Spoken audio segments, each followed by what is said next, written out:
आह को चाहिए एक उम्र असर होने तक, कौन जीता है तेरी जुल्फ के सर होने तक। आशिकी सब्र तलब और तमन्ना बेताब, आशिकी सब्र तलब और तमन्ना बेताब। दिल का क्या रंग करूं खूने जिगर होने तक। ता क़यामत शब फुरकत में गुजर जाएगी उम्र, ता क़यामत शब फुरकत में गुजर जाएगी उम्र। 7 दिन हम पे भी भारी हैं सहर होने तक। हमने माना कि तगाफिल न करोगे लेकिन, हमने माना कि तगाफिल न करोगे लेकिन, खाक हो जाएंगे हम तुमको खबर होने तक।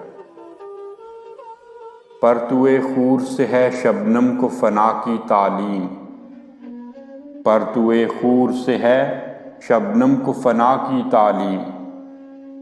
मैं भी हूँ एक अनायत की नज़र होने तक।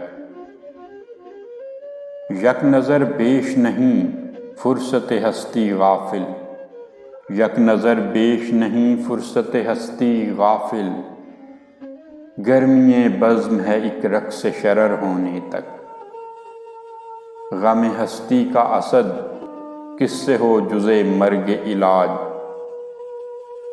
शमा हर रंग में जलती है सहर होने तक।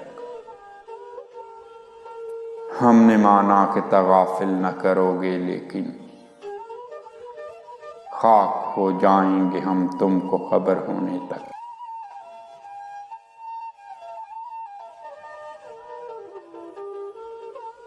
दोस्तों, अगर आपको वीडियो पसंद आई हो तो वीडियो को लाइक कर दें और मेरे चैनल को सब्सक्राइब करके बेल आइकन भी प्रेस कर दें ताकि आपको शायरी की नई वीडियोस मिलती रहें। खुश रहें, खुश रखें, दुआओं में याद रखिएगा। इंशाल्लाह जल्द ही मुलाकात होगी शायरी की एक नई वीडियो के साथ। तब तक के लिए खुदा हाफिज।